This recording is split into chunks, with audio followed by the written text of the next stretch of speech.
আপনাদের তো কর্মসূচিটা ছিল না, কিন্তু এখানে আমি কিন্তু আমাদের বাধ্য করেছি এই কর্মসূচি দেওয়ার জন্য।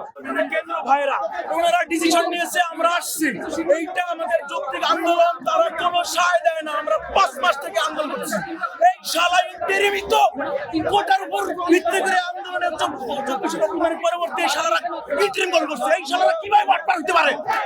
এটা আমাদের সিনিয়ররা ভালো বলতে পারবে। আমাদের সিনিয়র আমাদের যেরকম ডিরেকশন দিবে আমরা ওই অনুযায়ী কোটার ভিত্তিতে, এটা সম্পূর্ণ অযৌক্তিক। আমাদের নবম গ্রেডকে পরিপূর্ণরূপে মেধাবীদেরকে সুযোগ করে দেওয়ার জন্য দেশের প্রকৌশল খাতের উন্নয়নের জন্য বিএসসি ইঞ্জিনিয়ারদের জন্য উন্মুক্ত করতে হবে, যেখানে কোনো ধরনের ডিপ্লোমা নিয়োগ চলবে না।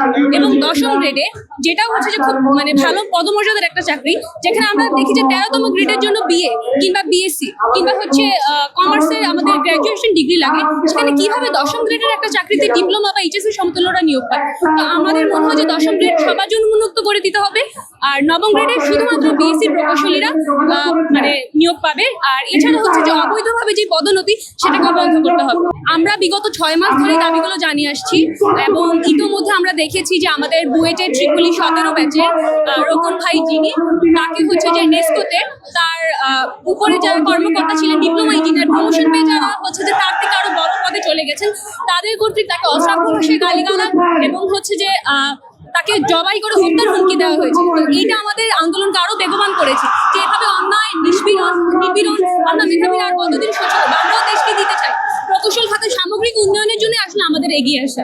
জি অবশ্যই। 3 জন উপদেষ্টা এখানে আমাদের সাথে সরাসরি সাক্ষাৎ করে কথা বলে কমিটমেন্ট দিয়ে যেতে হবে। আমরা 3টা পর্যন্ত সময় দিতে চাই, অন্যথায় যমুনার ব্যারিকেড ভাঙতে আমরা বাধ্য হব। আমাদের জন্য আরেকটি আমাদের প্রকৌশলী অধিকার আন্দোলনের সাথে